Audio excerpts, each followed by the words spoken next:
Hey guys, this is Nique, and this is SheWolf Alchemy. And today we have another Questions Nobody Asked Us, where we go around the web and look for questions that people have asked on advice forums. And they have asked not us to answer them, but we're answering them anyway. So, Nique, you have the first question. Yes. So the first one says, I had a fling with a coworker and I have been trying to rekindle things, but I was unsuccessful when he didn't respond to my text of suggesting to meet. So I got the impression that he just wanted to keep our interactions at work. I try to strike up a conversation, but I get the energy that he wants to keep me at arm's length. He doesn't seem engaging unless it's something to do with work or silly joking remarks here and there. Some time ago, I waved at him goodbye when I saw him outside on my way home after work, but he didn't wave back and pretended not to notice. Last time I went towards him to say something, and as soon as he saw me coming towards him, he was like, I don't care. But I ignored it and addressed what I had to say. I don't know why he is behaving like that towards me when he seems comfortable around other coworkers. We are cordial for most part, but we seem to avoid personal conversations. She's not really asking a question here. She just needs to leave him alone. I know sometimes I might interact again, but it's just like if it's like vague, if it's vague, and like he might care. But he's like he's playing her in her face. Like he's saying like I'm playing in your face and Yeah. I don't like you. I don't care. I why are you talking to me? And for me personally, I don't like rejection. And it's just like he's throwing the contact clues. Sometimes you get the answers without getting them. So you just need to listen and move away. He's not even letting her know that he wants to interact in any type of way. So it's not even giving her like an inkling, like there still might be something there. He's playing you at all. Every chance he gets, he's trying to play you. Um, so it just sounds like a lost cause. And it's time to move on. Even for yourself and your own self-esteem, like it's time to move on. Me personally, all that rejection is ready for me to fight you when you Hmm. not fight you, but it's like when you say you don't care in my face, that's just like, oh, okay. Right? Never talking to you ever again in life. Because here's the thing that really blows me is because you know how sometimes you'll be talking to like your girlfriends and they're like, what does it mean? And like in your head, you're like, girl, anytime he has you asking, what does it mean? It means leave it alone. You're just Uh-huh. like, "Hmm." Uh-huh. And sometimes people have complicated histories and stuff, but like this is like very clear. He wants nothing to do. It feels like because it said like we had as in past tense, had a fling. I want to rekindle it, and then he start being mean. He's not good at communication. And he does not want it. Did you hear Mhm. that? So unfortunately, he wasn't a big boy. It's Mhm. like, I don't want to rekindle it. And it seems like what is happening, and I've done this before and when I was younger, when I was like 21 and 22. But like somebody that you're just like, ew, no, I don't even know why I did that. And they keep coming around. And so it's like, oh, so I'm gonna just be mean. And then hopefully you get the hint. It really feels like that's what he's doing. Like Yeah. instead And of communicating, he's just like, I'm gonna be mean, and then she'll get the hint, but you're not. And so it just feels like now he's anteing up the meanness. I done that before. But sometimes even if you tell people direct, like, I'm just not feeling this. And they keep going, and then you just start getting the meanness. And I feel like that's what he's doing too. Like, he might have told her before, like, it was just a fling. I'm done. I don't know. That's just her perspective. We're not getting his, but it's just like he's definitely trying to be as mean as possible. And you just don't want to put yourself through that, your self-esteem through that. Nothing. It's just not worth it in any ways. It's a fling. It is what it is.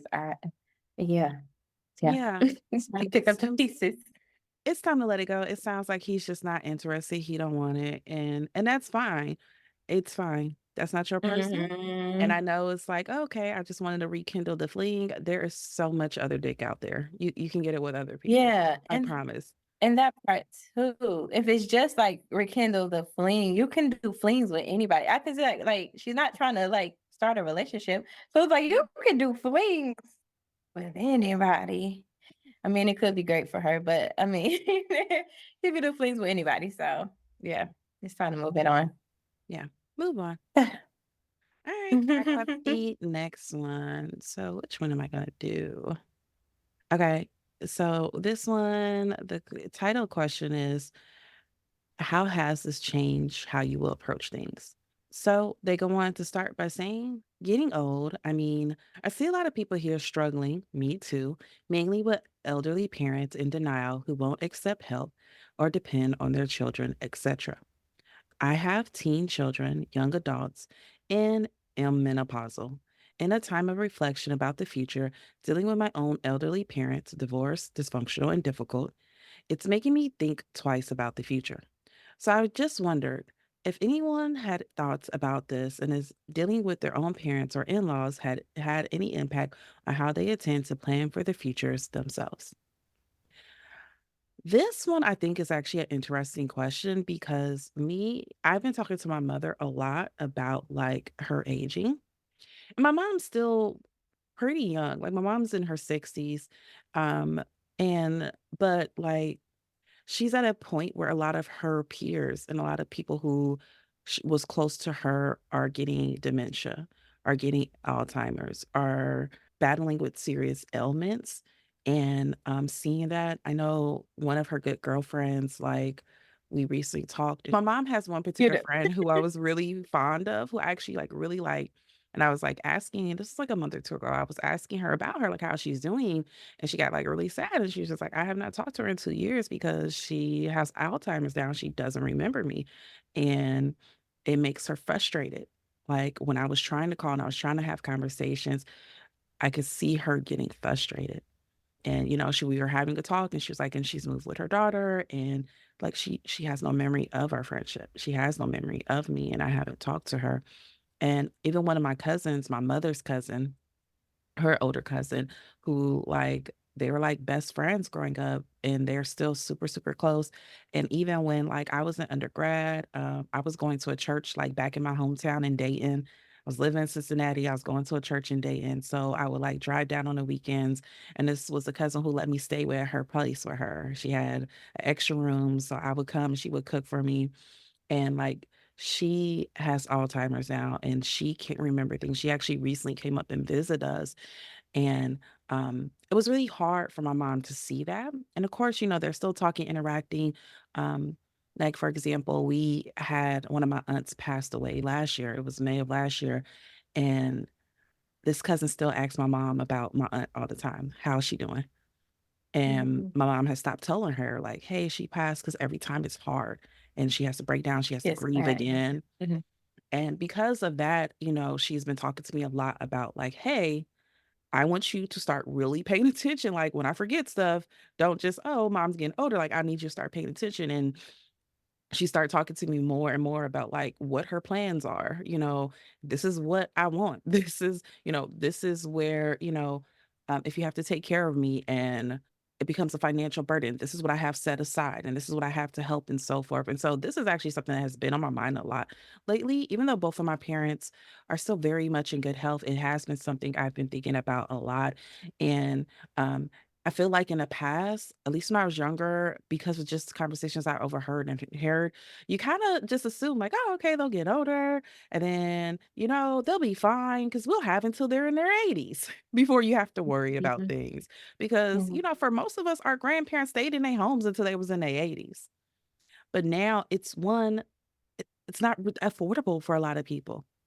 The cost of Yeah. things, even people that have mortgages, because we were told, "Buy a house and it will save you from, like, rise in rent prices," and then you find out you get a mortgage and your tax property can increase. There's a whole bunch of other things that can increase that makes it harder, and it's not really saving us the way we thought it would.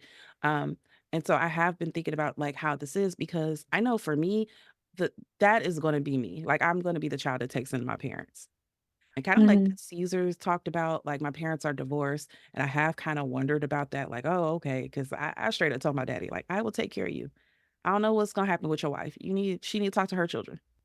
Yeah. Like, if she feel like she gonna take care of you, Mhm. I ain't fighting nobody, but she gonna have to find her Mhm. own stay. You and mama gonna have to get along. I'm gonna have her in one wing of the house, and I'm gonna have you in the other wing of the house. And I think the state of our economy, the state of the world right now really has me thinking about that because it doesn't feel as easy as, like, back 10 years ago that I thought it would be. I thought I had it Yeah, till my parents were in their 80s. I thought, yeah. "Okay, they're own their homes. We could probably get some nurses in there, they live close enough by if they live close enough by, I can come blah, blah, blah." And now it's like, "Hey, that's probably not how that's gonna go." And so now what? And we're also in this place where a lot of people are having to push back their retirement.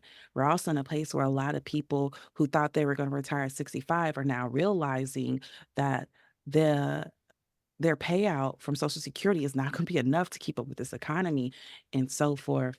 And so, yeah, I have definitely have been having this idea and this thought, and even the idea of like, okay, so what if I'm married at the time and now he is also the responsible child or not the responsible child, but the Mhm. child that's taken and like what does that look like? I know for me, one of the things that has really came into mind for me is like when I'm thinking about like, okay, I'm buying a home and so forth, is they're starting to build a lot of, at least out here, multi-generational homes. Mm. And it's something for me that I feel like when I do buy, that's something I really want to do. Um, and even as I'm thinking like something that's been on my mind is like, oh shoot, I gotta buy a wrenched out home because I don't want you falling down those stairs. I want you to be Yeah, able to have access yeah. to all the house. And so I know me, myself, I had looked into like multi-generational homes where it's kind of like, it's not a duplex, but it's kinda like, you have your home and then there's just like a little hallway. And then there's its own living room, its own kitchen, and its own bathroom, and its own bedroom in there. And it's like, Mhm. okay. And it's like, okay, you can keep your parents there. For me, I'm lucky that right now, at least I'm working from home. And so I make my own schedule and things such as that. But I do worry about like for example, I know with my grandparents, I only have one grandparent that's still alive out of all 3 of my parents.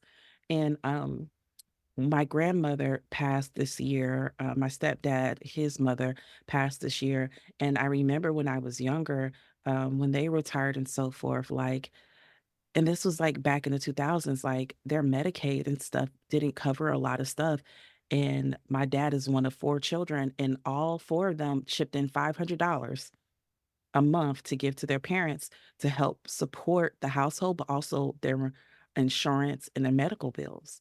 And I think about stuff like that, like, dang, oh yeah, that's another thing. How expensive will that be? Because they're no longer getting their insurance covered by their employer because they'll be retired. And that extra increase. And it's one of those things that I feel like when I was in my 20s, I feel like I didn't really think about. But now that I'm in my 30s, I'm like, damn, the cost of that is so expensive. The cost of getting I think when you aren't in I feel like you're gonna be able to talk better to this because you work with elderly populations, but, like, I feel like in my 20s, in my head, I was just like, "Yeah, they'll get Medicaid, they'll take care of that," you know? Again, most of my grandparents were able to live on their own and for a pretty long, decent time.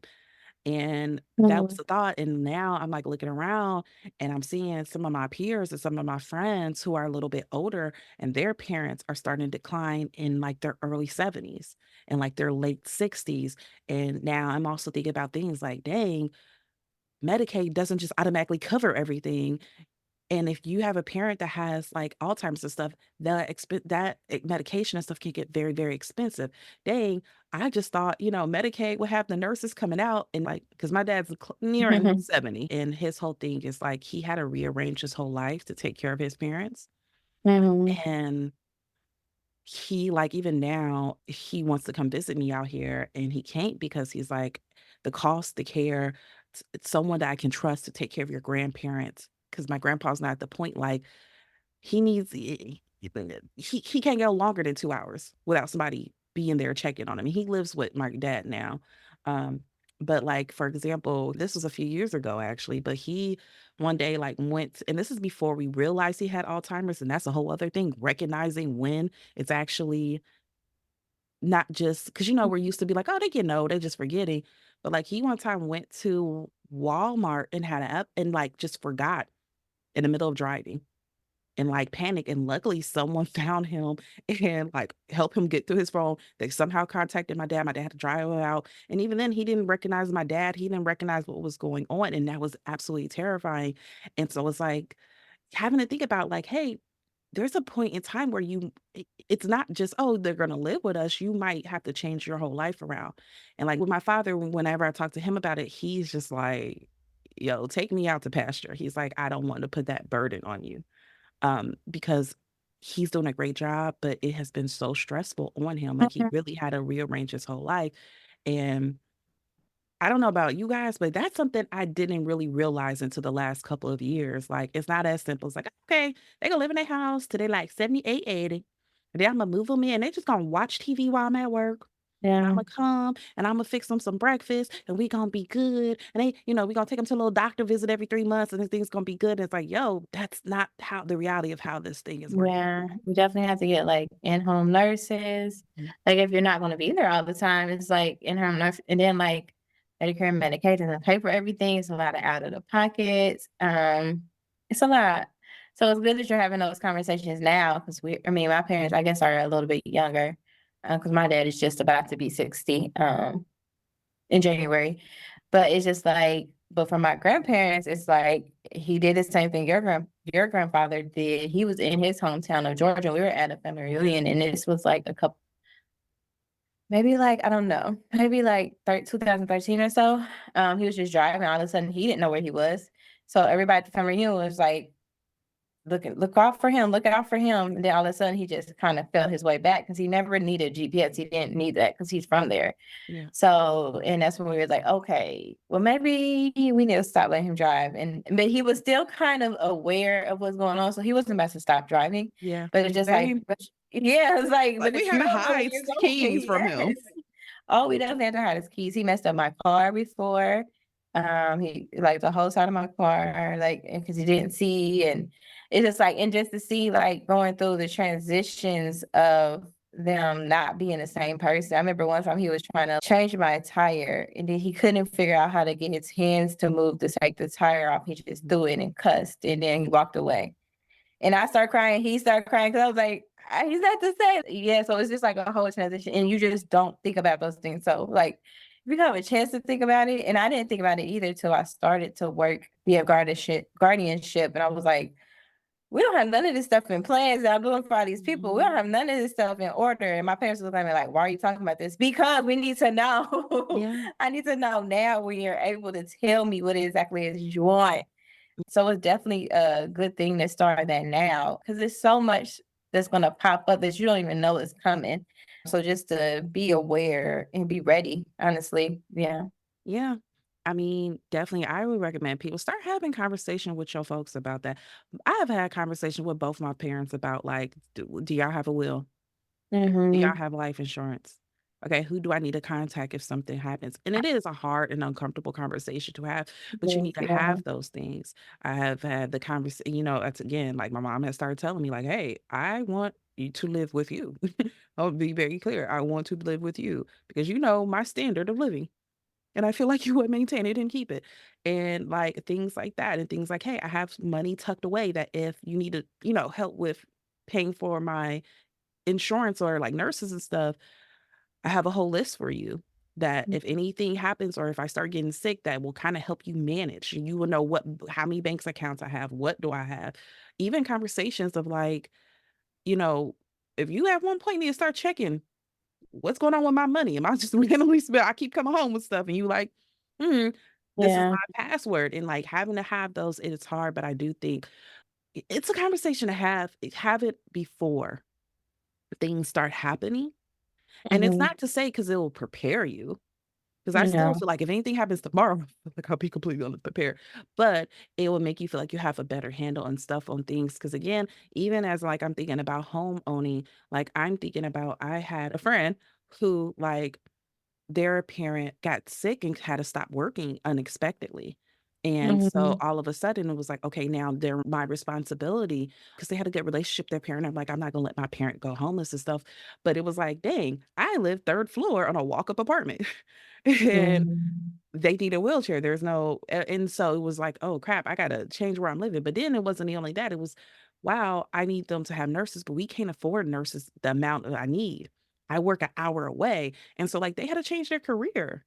They had to change Mhm. jobs. They had to like and the financial burden of that and all of that. And so like, yeah, definitely something that has made me think and change my approach to how I thought. Cause in my head it was okay, I had 4 years to worry about that. And I was like, do you?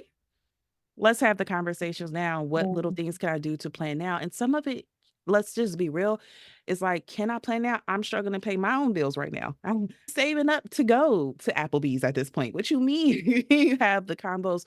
But it can just be a matter of, at least for me, it's certain things. Like one of the things now is my mom lives in the same state with me. I have not lived in the same state with my parents like from the time I was like 22 and up Mhm. until I was 30. Yeah. I lived several states away from them for almost a decade of my adult life. And that was a part of the conversations we were having of like, okay, as I'm getting older, I want to be close to you. One, not only for you to have support, but what if I need support? Mhm. Yeah. Especially when my parents divorcing, it was like, okay, but now it's just me on my own. I I want to be by support and stuff. And so, yeah, it definitely has made me change. And I feel like now I'm more proactive about trying to plan and trying to at least have some kind of like, we have an idea. I know what she would want. When I was younger, y'all, I don't know why, but it was a thing for me to to joke to my parents that I was going to put them in a nursing home. Like I used to do it a lot, like an extensive amount. And I can't tell you why. I thought it was hilarious. And so I think maybe that might be a part of why she's like, do not put me in no damn nursing I'm home." letting you know. Yeah. Yeah, she's like, "Just so you be clear, I do not want one. I don't care if it's the best one in the state. Don't put me in no damn nursing home." And I'm like, "Okay, I got you. I got you." Mhm. So yeah, I definitely have been thinking about that, and I'm hoping that more of us, especially as most of our listeners, y'all our age, y'all in y'all 30s and 40s. That's the age. And by the way, we are in our 30s and 40s. I just want to say that because somebody left a comment. I had all of us cracking up. I just want y'all to know it was sitting in the group chat and all of us was cracking up because someone had left a comment calling us kids. And I was like, first of all, most of us are like a knock away from 40 ourselves. And Mhm. she's like, "Oh, okay, I don't Mhm. know. I thought y'all was babies." Like, no, no, thank you. Thank you. Yes. Thank you so much. We're right around the corner. Though I do feel like a child most of the times. Unfortunately, Yeah. I have the Fake responsibility of adult. a full grown adult. Yeah. Yeah. Yeah. I'm literally sitting with a heating pad on my back right now because injured my back simply waking up. Didn't do nothing. Didn't do nothing. Everybody keeps asking me like, "How did you hurt it?" I'm like, "I got the old. I don't know what to tell y'all." Just It was one day so I started random though. walking. It was just so random. I still don't understand. I just woke up one day in pain and was just like, "Okay, I guess this is life Yeah. now." Um, all right, Nick, you got the next question? Yes. So the next one. I am a massage therapist and I have had this specific client for 5 months now. He is very kind and respectful towards me. Sometime back he hugged me and I hugged him back because he had just lost his mom. Although as time went by, I have started developing feelings towards him and I don't know what to do.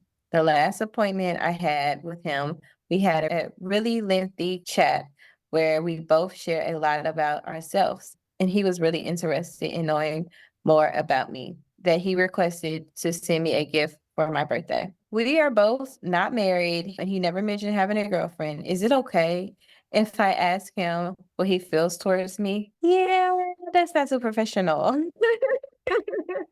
I don't know about y'all, but social work, we couldn't do that, Chris. Social work is yeah, we couldn't do that crap. It's against ethics. But I don't know what kind of ethics they have, but it's just not professional. It's just like, are we going to be hitting on everybody who come in with a sexy body? Like, because you're rubbing on their body. Oh, you're so nice. But it's just like that's just not how it works. It's just you just you keep them separate. Unfortunately, this happened. Like maybe if it was like years past, we ran into him, like, oh, Mhm, how are you doing? You can start it there. But right now, it just seems so unprofessional and not worth the risk. It's mhm, like he could turn you in for something or something if he didn't feel those feelings too. Like, that was kind of sketchy. I'm about to write a, write a review. Because honestly, I've been in massage places and we have lengthy conversations. I don't be wanting to talk. Like, I'm here for like section.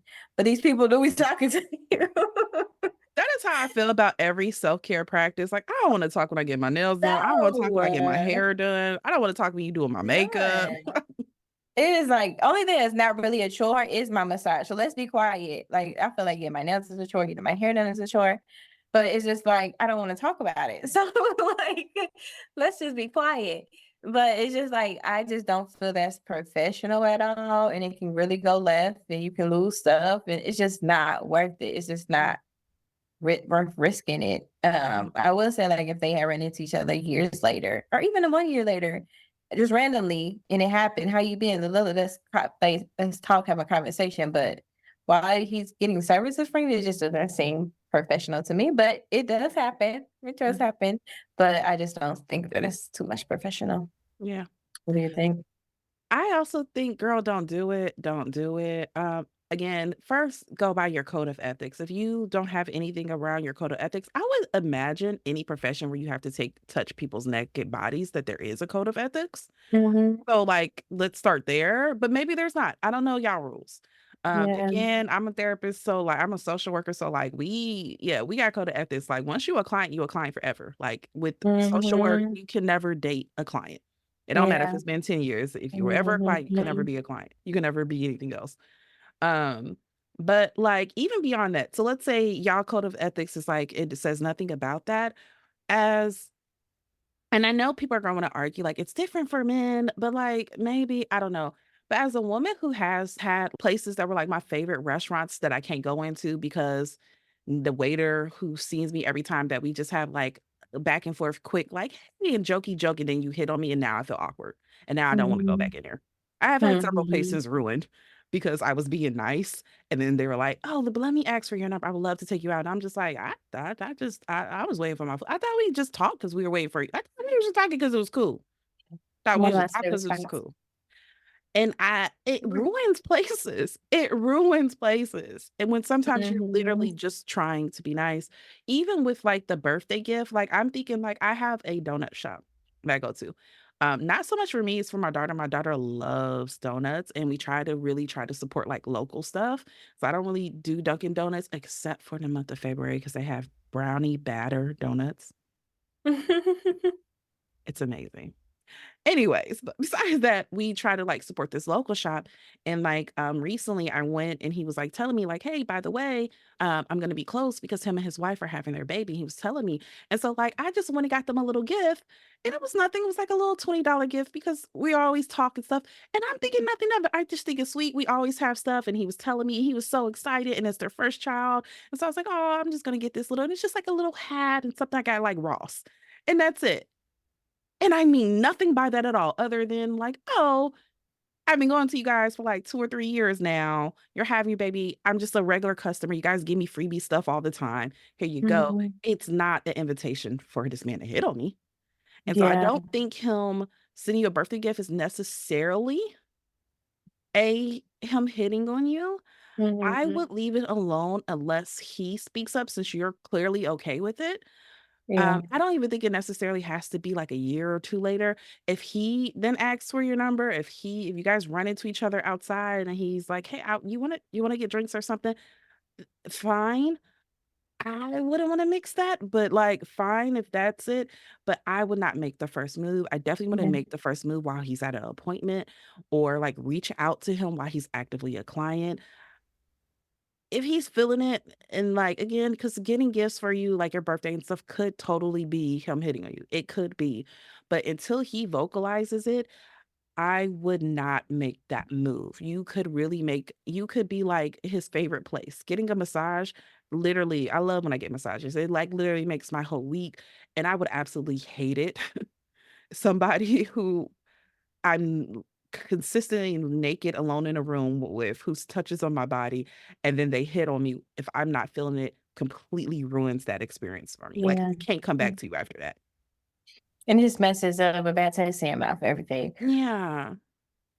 Also, why What's would you the mess up your coin? Like, you could what's be that? messing up your coin, love. Like, why would you do that? He's an active, yes, client. So it's just like, let that stay what it is. And like you said, I think that's good. Like if you said he makes the first move, Mhm, then we can think about it. But it's just like, don't just be throwing it, hey, you worth me. Like, mhm, girl, no, you're just messing it up. But I think I seen like I've been watching too many reality shows. mhm. But it was like this guy that was a massage therapist, he was just talking to his client. So I guess it's not against the rules, but it's just like that just seems so messy to me. It really, really Yeah. does. It really, Yeah. really does. Alright, I got the next one. This one starts, "I've always been single, but I'm completely flat-chested, and I am convinced that's why. Last year, I dated a guy and things were developing at a lovely pace, and he was seeking a life partner. But when we finally had sex, I was so nervous to show him my tiny breasts. Then he pulled away after we had sex, and I'm worried my body wasn't good enough or I wasn't good in bed. He said he just wants to be friends. All year, I lost my confidence, so decided to go to the gym and stuff. Recently met a new guy. He seemed very into me, telling me I am beautiful, turning up outside my house after I attend gym classes, and kissing me in the car. He was very touchy feely. I told him I was nervous about things, and he assured me I didn't need to be nervous. I felt on dates he would rush me to finish the drink so we can get physical. But finally, when we had sex, my top came off, and he commented, "You have tiny boobs, but I love them." And also commented, "I have a nice bum, but it's not super peachy." During the sex, he rushed it without much foreplay, which meant it didn't really feel great to me. Then afterwards, he got up and said, "I can't stay. Need to get home quick. I don't want to be cheap." Then afterwards, after we slept together, he never spoke to me again. No text. I see him around, but he's distant. And I'm so upset. I feel like being flat chested means a man will never be satisfied with me. And I also don't have much experience in bedrooms, so I think I'm bad at sex. So, a lot of my clients that I work with when we're working through attachment styles, especially a lot of my anxious folks, one of the questions I tend to ask them a lot is, okay, is it that I'm unlovable? Or is it that something's wrong with me? Is it that I'm flat chested in this case? Or is it that I'm asking the wrong people to love me? Or is it that I'm giving my time to the wrong men? Because just from this story, I've seen several flags from this man that y'all should even haven't got to sex. Mhm. Mhm. And so now it's making me wonder if the guy that you dated the year before also had several red flags that you ignored, and then y'all got to sex, and he did what he was gonna do anyway, whether it was with you or with somebody else. I don't think these men were leaving because you were flat-chested and they were disgusted with your body. I think they were leaving because they probably were I don't know about the first guy, you didn't give us enough detail, but the second one gave you enough red flags to let you know he was there just for sex Just for that. regardless. And once he got that, it was like, I can bounce now. Yeah, And him there with her, yeah. Uh, Him turning up outside your house after gym class, that's weird. If you're not inviting him, that is weird.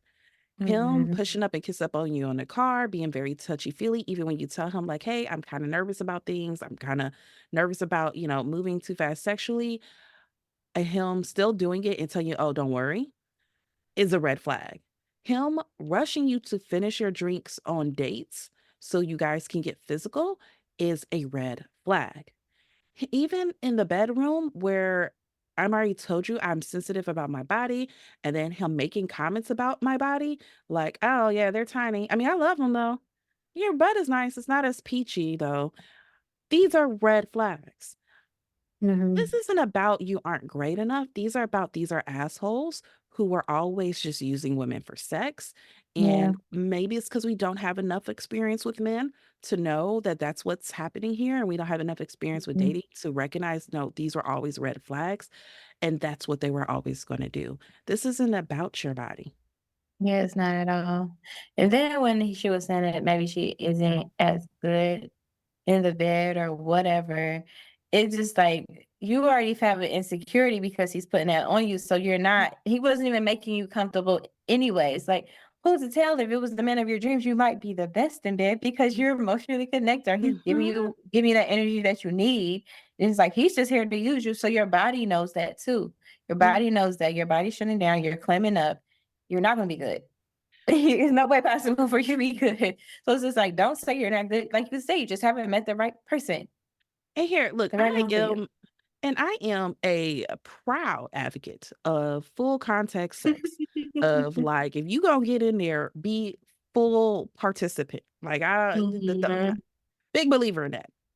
But with And that said, with that said, historically, when women died historically, they used to keep women's bodies in the home and just let it rot for a couple days before they would send it to like the funeral home or to bury it because men were consistently having sex with women's dead corpse. I say bring that up to say don't Right. let no man tell you like, that's why I can't have sex with you because, Mhm. you're not good enough. This is something historically you can check into. This is cross-cultural, by the way, where women had to do this to protect their deceased loved one from their corpse being abused. Like in 2022, there was this news story that like swept the social media in the news because a group of men gang raped a monitored lizard, a protected lizard that was protected by the state before they ate it. I bring all up that to say, don't have this man out here having you believe it's because you're not doing enough, and that's why he doesn't want to have sex with you anymore and not communicate. No, it's because that's who he is, and he was looking for one thing and he got it. And I think there was Mhm. some flags that he was showing that if we had more knowledge about the way that certain men operate, we would have known like, hey, I know you want to move to the sex space with him. And we could have buried this. But this has nothing to do with your body. Mhm. Yeah. Plenty Can of I just flat say chested women are getting men. I had flesh all my life until I had a child. But can I just say, you have And so Nique much had info. niggas. Okay. Right? Not a problem. I was looking at my old pictures. I was skinty, and I'm like, but they still love me. Anyway, you have the most randomest, crazy fun facts. Look, this is what it's like being friends with a Gemini. Okay. I like reading random things. Who knows these things? But I'm just sitting here like, OMG. But no, I agree. It's just like, yeah, you just looking up, barking up the wrong alley with the wrong ones. And never for a second guess yourself, sis, because it's them. It's them. And the right one will always let you know, like, oh, I was just playing with the dog or playing with somebody who just didn't deserve its time or energy. And you Mhm. can just tell from him getting it that fast and just Yeah. deucing out. Like, yeah, yeah, Yeah. from experience. I think as women, we take on so many insecurities that Mhm. men put on us and take them on as our own, where we never thought about it like that. We Yeah. just take on everything that they just dump on us and leave there and like trying to figure out what did I do wrong, just trying to put the pieces together. And it's never your burden to carry. So Yeah. And some definitely of men, this woman, anybody, anything. But yeah, go ahead. No, and I was gonna say, and some of this is just like young girl mistakes. Some of this is Mhm. just young girl mistakes. We've all been Really. there where, like, in hindsight, we were like, yeah, him wanting to be my boyfriend 3 days after talking was kind of weird. You know, that should let me know. Like, something was off there. Mhm. I mean, still Mhm. wasn't pronouncing my name right. I don't know why I fell for that. It's young girl He didn't even know mistakes. his last name. You don't even know my last name. Yes, yes. So It's young girl living mistakes. on, Brush living yourself on. off, but then do better. And by doing better, we mean like start paying attention to like, does this feel authentic? Does this feel a rush? Okay. Um, I don't want to rush to get physical, and he keeps taking me places where he's pushing drinks upon me, and then he's immediately trying to rush me home to get physical. That doesn't feel genuine to me. That feels uncomfortable. That feels like a play. And trust yourself. I Especially when it comes to dating, and the more you learn yourself, the more you learn about yourself, and the more you spend time with yourself and building up your own self-confidence and building up like learning who you really are. And again, this writer sounds young, and so Mhm. I think I get it. It's kind of hard to know yourself in your 20s, and even when you do all the work, You're so young and you still haven't had so many experiences that will change you, that will kind of create your different version. And I'm sure, again, me and Nick are both in our 30s, and we are going to Yeah. probably be completely different people in 5 years from now. Just Mhm. because experiences change you, you have more things happen and let you know, like, and you just grow and you mature and so forth. But try to take the time to get to know self, try to get the time to try to love upon self, because the more you love upon self, the easier it is to spot someone who doesn't genuinely love you. The easier it is to spot someone who doesn't have good intentions for you, because I know what it feels like when I am purposely out good intentions for me. I know what good intentions feel like. And so when you come to me with that bullshit, it feels foreign. And I will pick up on Mhm. it immediately. But when you don't spend that time, every time a new energy comes to you, it's just like, oh, ooh, this is a thing. This is I'm a thing. getting, yeah. Yeah. Mhm. True. It- True. Like we're gonna be different 5 years from now. We are way different from 7 years before now. So yeah. Me and you met like 14 years ago, and we are like very, very different. Completely Yes. different. From the beginning, Yeah. yes. Yeah. Definitely, definitely, definitely. Yeah, yeah. So Young girl yeah. mistakes and so forth. But I'm Uh-huh. sure you're beautiful. I'm sure you have a beautiful body. And Mhm. first of all, not all men are breast men. So let me just say that. Not all men are ass men. Not all men. There are some men who are strictly about feet. Okay.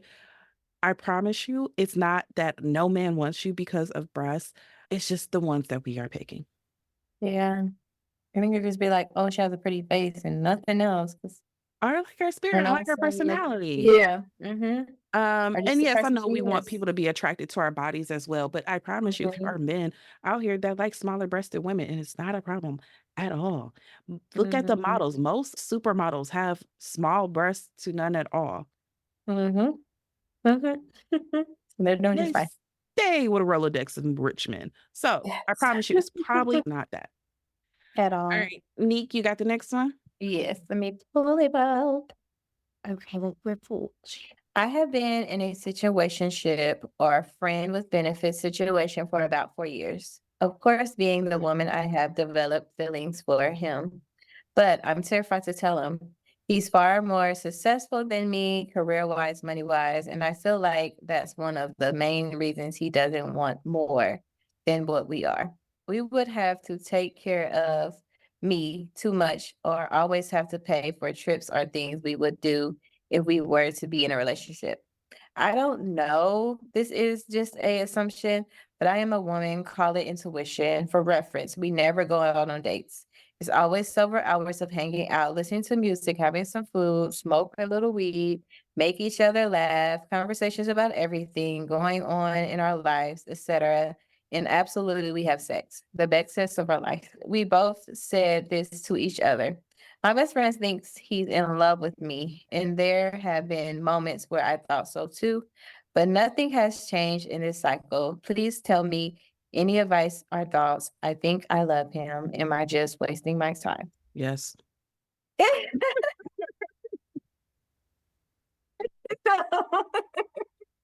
I'm sorry. You Get to your definitely very well worded, elegant point, Johnny.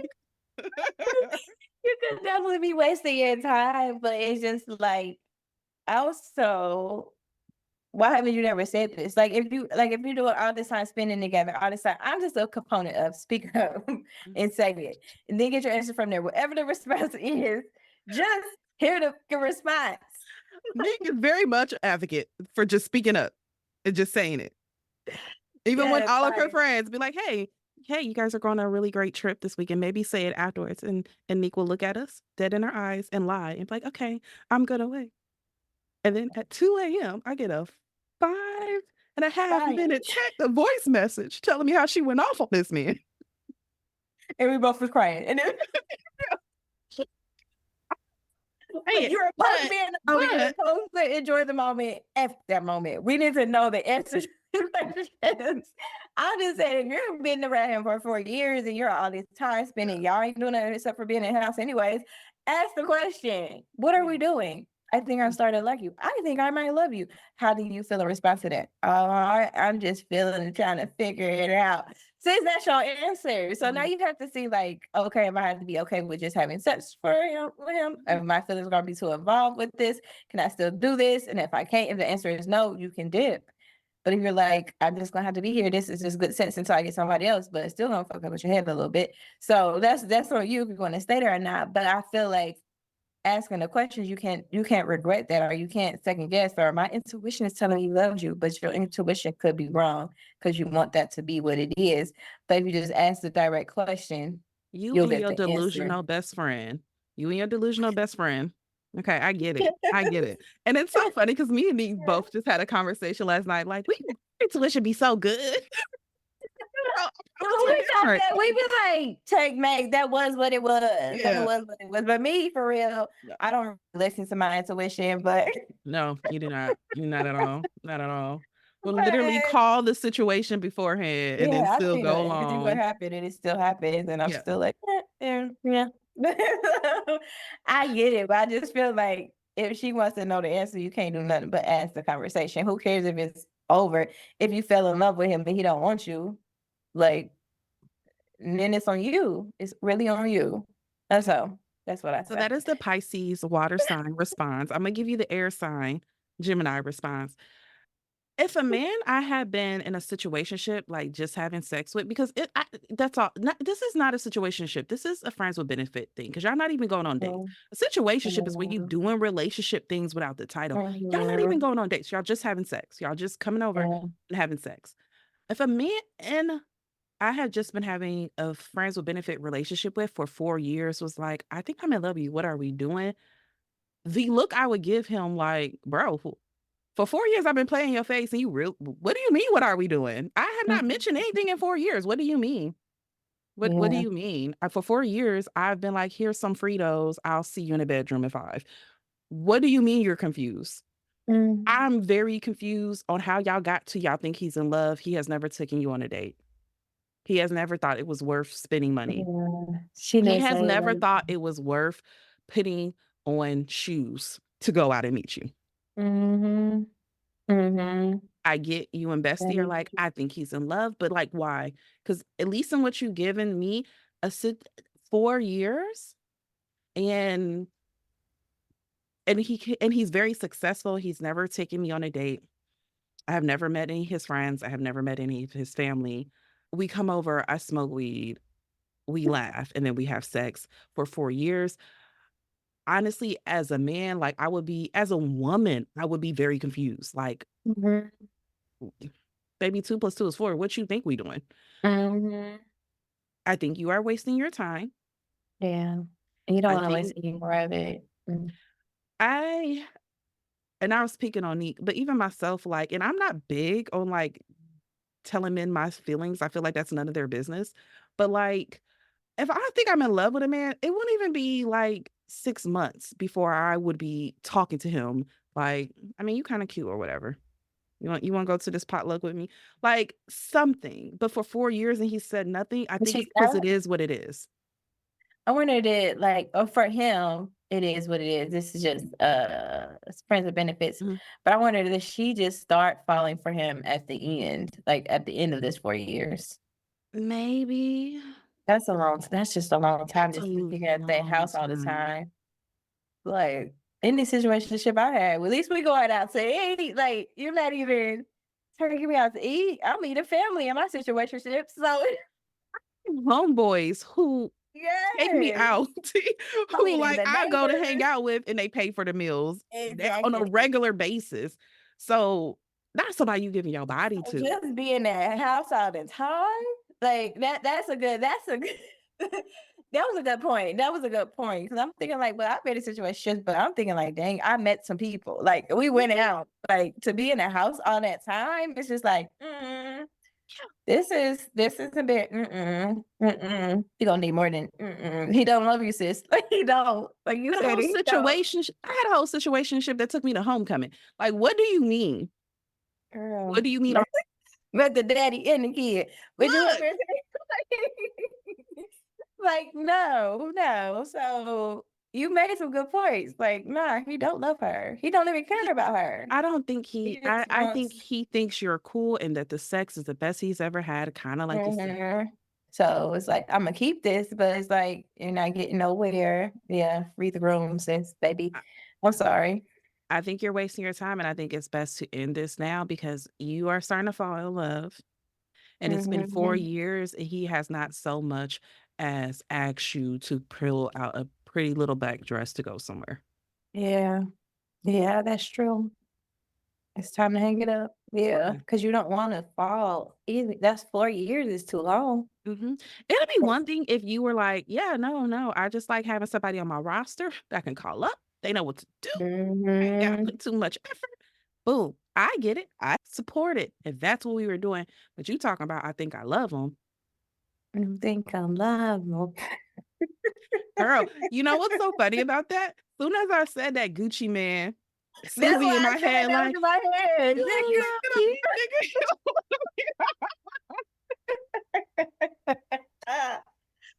See, this is why okay. I couldn't run for political office or anything. They're like, "Oh, you're so smart and talented and you're good at talking to people, you know what?" I'm be like, "There's too many videos of me saying nigga." Like, I can't do it. Like, Then they listen to the podcast, when Nique is on there. there's several ratchet moments of me caught on videotape that I'm sure somebody still has caught. I can't do it. I can't do it. In serious conversations, I zone out and start singing Gucci Man. You don't want this. You don't want this running the country. Uh, but I think we're on the same team. Like, yeah, you're wasting your time. And since you are falling in love, Mhm. I mean, you can bring it up to him and you can have the conversation. Me personally, if we at 4-year mark and you're not taking me on dates, you're not telling me anything about your feelings because again, I understand being in sticky situations and being like, I don't know, he's feeling da. But having more things going on, you see, it's already Mhm. out every other month. I don't want to let me spill too much about tea here. But I remember one time I had a situationship where, and you know about this one, where anytime they thought I fell asleep, they would whisper in my ear how much they love me and how much they wanna be with me and blah, blah, blah, and I had to break that shit off because every time I woke up, I was like, "Why were you whispering?" He like, "I don't know what you're talking about." And I always have to call Nick like, "He did it again." Just I think he thought I was asleep and I was like, "I think this man doing hoodoo on me." Like, It's out there. You know how they like whisper in your ear, like, so she gonna love me when she wake up. No. They say you supposed to do that. I have read something like they were saying like you should do that to your kid. Like you're beautiful, like you're gonna do good in school tomorrow, like you're gonna pass that test, you're smart. Like it's like to feed sometimes so it's like he probably was. look, look, He done read that somewhere. You know he was a good you know he was intellectual. he was, but I'm So pretty he done sure. read that somewhere. He done read that somewhere now that I He think about did. He did. He had to. The first time I was like, "Maybe I'm tripping. Maybe I didn't hear that right." it. But, like, by the time we got to the second time, I was like, and he Yes. cooked that night, and I was like, "And I done ate that damn food. I know he done put something in it." Little sprinkle, sprinkle. I done ate whatever the male version of the spaghetti is because, he was trying to trap me. Oh, shoot. We off topic. Okay. The point is, like, if it was more in a situationship, like, I think there would be more evidence, like, 'cause I don't know how old you are, but for most of our audience, at our big ages, like, there needs to be communication of words and so forth and other things. And I can get when there's other things going on where it's like, yeah, I have met the kid. I have, he is bringing me around his homeboys a lot. He is like holding my hand and like saying, I love you and all those type of things. That would be one thing to Mhm. like, girls, what should I do? Am I wasting my time? But like, this is very much a clear cut case of like, he calls me over to have sex, and then we have fun, we laugh, we giggle, we watch movies, he gives me weed, and then we have sex, and then I go home, and that is it. And I don't Mhm. think that's complicated. I think it's very clear kinda where he stands. If you wanna have the conversation with him about it, then have the conversation, bring it up so you can have some peace and some, like, closure. I'm not big on closure. But I know for some people, like, when you want closure, so you wanna have the conversation, you wanna hear the words from the mouth, you can do that. However, I think 4 years of this type of behavior is very clear where he Mhm. stands. It is. Yeah, it is. And yeah, you might not even have to have that conversation, like, if you don't want it to work. If you want more, you Yeah. might just need to leave it alone. Yeah. Because even in the beginning, I'm looking at it again. In the beginning, she like focuses on, I think it's just because I'm not as successful. But okay, but unless you about to change your financial status, it still is he doesn't want to be with someone who's not on his level financially, and you're not. So Mhm. it is what it is. Yeah. Yeah. Yeah. Yep. All right. I have the last question, and it goes. I have been married for 50 years. I went abroad for a period, and whilst I was away, my husband took some of my jewelry and pawned it without my knowledge. He has pawned my jewelry before, which I knew about and couldn't get it back as we had no money to do so. So this last lot is probably my only valuables left to me. He said he will get it back, but he has never managed to in the past. I am really angry and have cold shouldered him since. He is very controlling, but I don't have any money to leave him, so I am stuck. Okay. And I do want to approach this very seriously. I do, and I will. But like, as a Black millennial woman who grew up in a certain era, how did my jewelry, without my knowledge, constantly, and I don't know why, is real crackheadish shit to me. It's real crackhead behavior. I feel like we have to have a couple conversations because why do you keep pawning my jewelry? And for Where is them to the be money going? and for them to be married 50 years, that means he's around that crackheadish, Mm-hmm. Mm-hmm. Mm-hmm. generation. Yeah. Well, he has to be doing something. He has to be because why? Because what are you doing with my jewelry? And then he's mean and angry? Yeah. Yeah. It just feels like as someone who like grew up in a generation of like all of us have at least one crackhead, like uncle, cousin, auntie situation. It's giving me, it's giving crack. It's giving crack. I want to be serious about this, but like soon as I read this, I was just, oh, he's on crack. Like that's immediately what came to mind for me. He's gonna crack. I was like, Oh. "Oh, he's on crack, girl. You should put him in rehab." But no, those Yes. like those crackheads who are like 60 plus, like they're not coming off. They're not coming off. They've been on it since the setback back in the day. Like, Again, I have crackheads I'm related to, and that's the politically incorrect term. I have individuals who do crack that I am related to, and they're not coming off. They're not yeah. coming off. None of us even mention anymore. We're all just kind of like, oh, okay, hide the jewelry and then we'll see you outside. Like that's just where it is. They're not coming Mhm. off. Um, You definitely hide the jewelry though. You definitely hide it. yeah, hide the jewelry. Like, But we're past that point and he stole the last one. And I get it because 50 years of marriage, it is hard a lot of times because this seems like you're probably in the boomer generation. Because if you've been married for at least 50 years, let's even give you the benefit of the doubt and say y'all got married at like 18, that still puts you around 70-ish years old. So that would still put you in a boomer generation. And I get it, you guys grew up in a certain time where marriage was you don't divorce, you stay by your man type of thing. So I could get why it's hard, but also I get you don't have the money to leave. And while mhm. I think a lot of times we want to say, leave, okay, you just have to leave. When you are in those type of relationships where the person is controlling and you do not have the money, you do not have the access. Also, this is the only way of life I know for 50 years. Leaving is not that easy. No. I know there's many women in my family, so forth, who like they have not lived alone in like 40 years. And the thought of living alone is terrifying Yeah. because I've always had, if not a husband, my kids here with me. And Yeah. to just Yeah. tell me, like, okay, well, girl, get up, go get your own apartment and blah, blah, blah. That's a terrifying thing to do. And so I think if it's something that can be done, if you can find help and assistance to do that, because there are lots of programs and things for women to be able to do that. I don't have information about your background and so forth. There's literally social workers who like whole jobs is to help women in situations to get out of those situations. And it doesn't necessarily have to be abuse. You did not mention abuse. You did mention controlling though. Um, and I am wondering about, he's stealing your jewelry, selling it off, controlling. you don't have access to money. So I am wondering if we are just tiptoeing around the idea of abuse. But I Mhm. get that it's not that simple to let's just assume you're at least in your 70s to just get up and leave. However, I do think when you are stuck in situations like that and leaving is not necessarily an option that you can do or you can do right now, or you like, girl, he gonna die soon enough. I like that pension.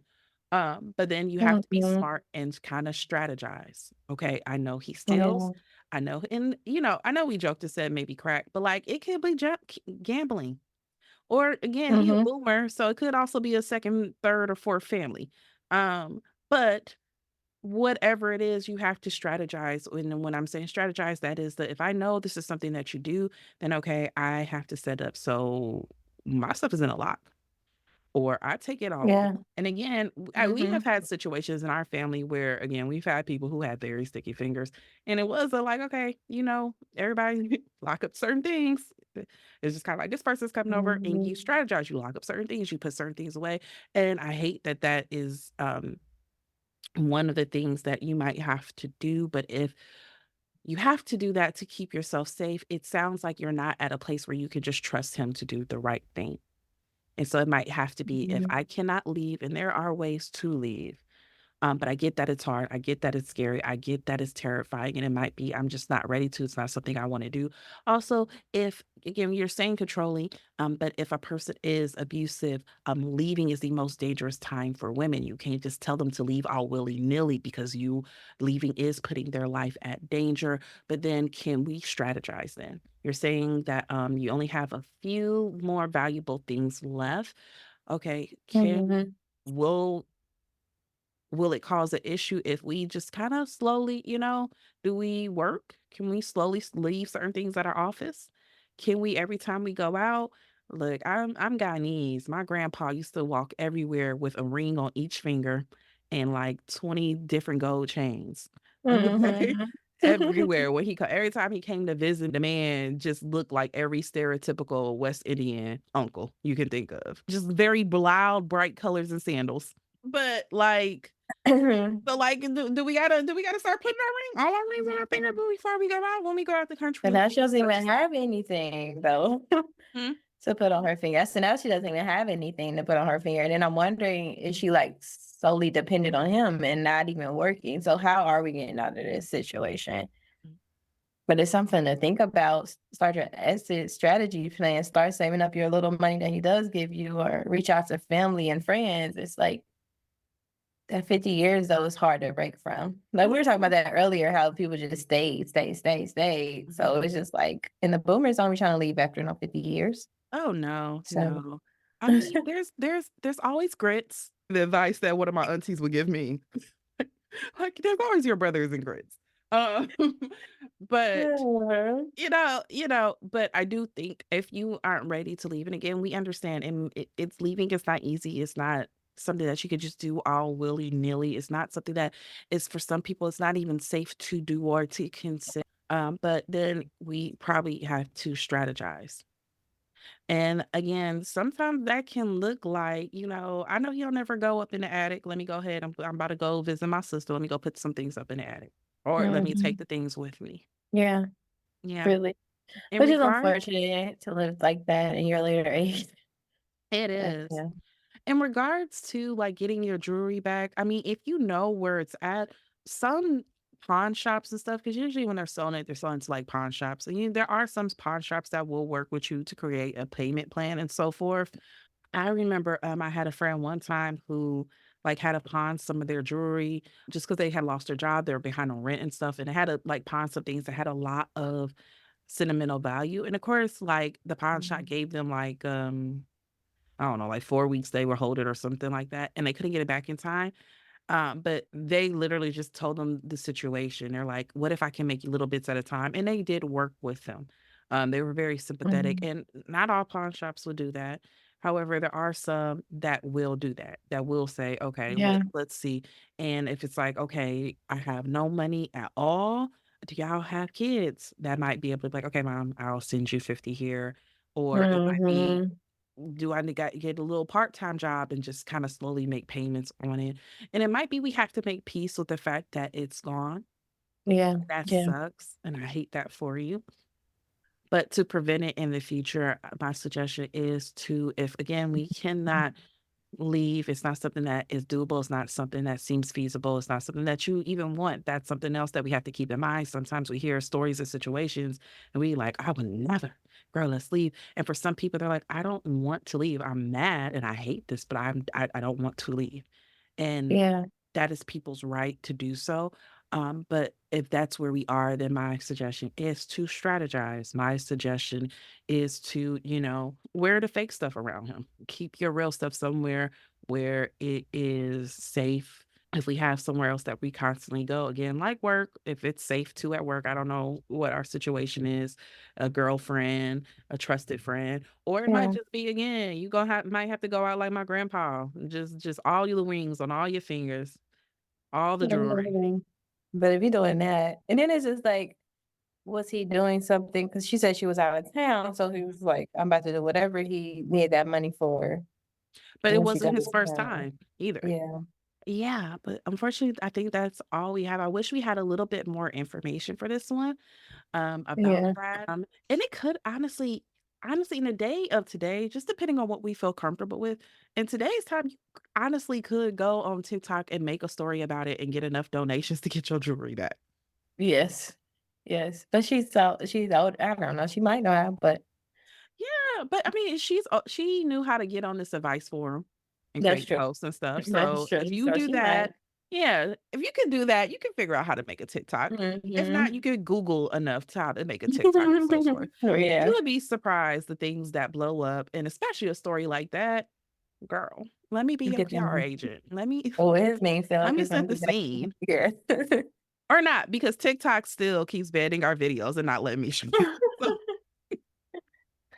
You're not gonna get any coverage with us, no. no, no, but we got the idea. We got the idea. Yes. Well, guys, that is all the questions that we have for today. Thank you for listening. Make sure that you follow us on Instagram at SheWolf Alchemy or on TikTok where they keep playing in our face. We are also in a 4-year situationship with TikTok who don't like taking us places. Mhm. Mhm. We are also wondering if we are in love with TikTok and wondering if we're just wasting our time, but we don't know. We don't know. We don't know what's happening over there. But follow us on TikTok. We did get the YouTube back up. We didn't have the YouTube for a long time, but we did get the YouTube back up. So if you prefer to listen there, we ask that you like, share, follow, leave a review wherever you're listening. Leave a review with words. We greatly appreciate it. And we will have a new episode for you guys in 2 weeks. We appreciate your listen and your support. And we'll talk to you guys later. Bye. Bye.